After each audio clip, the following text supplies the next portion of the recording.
So now we're going to move on to the morning of, we were speaking about before, the night of Shabbat Friday night, and now we're going to speak some halachot of Shabbat morning.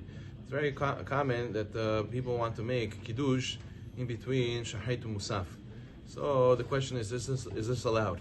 The Gemara Sechet Brachot Chavchet tells us that Rav Avia and Rabbi had this discussion, and Rav Avia in the beginning was of the opinion that a person cannot eat anything before Musaf. You have to pray Musaf, and then you'll be able to taste something, to eat something.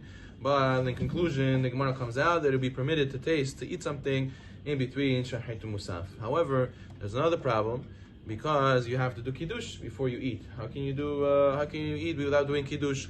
So even though between Shachrit and Mussaf, Maran writes in Resh Pevav that a person is allowed to taste, he's allowed to have something lis'od libo. He says you're not allowed to have a full-blown meal. You're allowed to taste something to go and calm yourself down.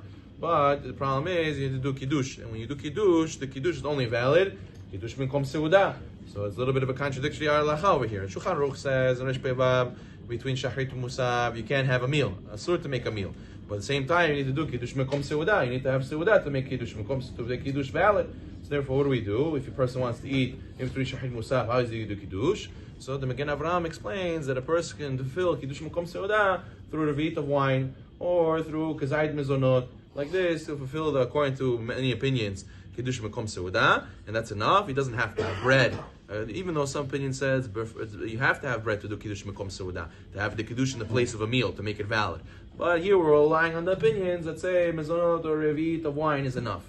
But the person has to know that it's asur, the Mishnah Berurah writes, and many other poskim achronim write, it's asur to have more than kibesa. You cannot have more than an egg's worth of mezonot if you have Kiddush between Shachrit and Mussaf, because Chas v'Shalom, it might lead to a person forgetting that he has to do Mussaf in general. So therefore, the Chachamim made a limit to how much a person can eat between Shachrit and Mussaf. So therefore, shuls that have Kiddush between Shachrit and Mussaf, they have to make sure that they tell everybody, yes, you can take wine, and yes, you can go and have mezonot. You can't have bread, but even when you have mezonot, you cannot eat more than kibesa mezonot, because we still have to pray Musaf. A person cannot let himself totally forget where he's holding, what his obligations are.